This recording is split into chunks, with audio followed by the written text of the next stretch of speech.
terms of CBAM, the sectors that is going to mostly be affected, and this is specifically with regards to the CBAM regulations from the EU, is the imports of iron, steel, aluminium, electricity, certain fertilizers, cement, as well as hydrogen, and certain precursors with regards to some of the downstream activities.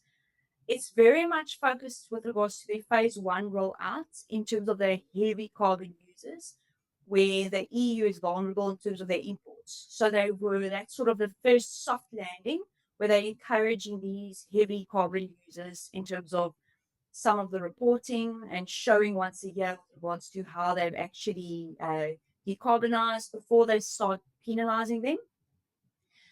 What we've seen in terms of the Green Deal, and even before the 2026 sort of deadline of that more, how can I say, the negative incentive with regards to being taxed heavily, then we're seeing that some of the retailers and other industries are now, from a reporting perspective, having to report on their own value chain. So let's say, for example, Tesco, who is a food retailer in the UK and in other parts of the EU, they're now looking at asking their suppliers with regards to how are you decarbonizing and how have you, what is your carbon footprint?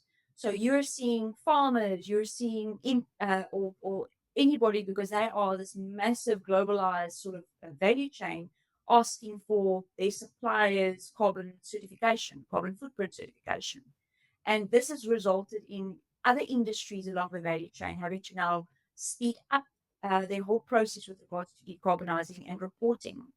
So you're not just seeing the industries or the sectors that are sort of just targeted as phase one CBAM sort of heavy hitters. So you're going to be taxed by 2026 if you haven't started this process. But you're also seeing this ramp up of other industries and value chains having to catch up in terms of understanding their footprint and how do I report on this. So that one, I don't lose that international market and offset.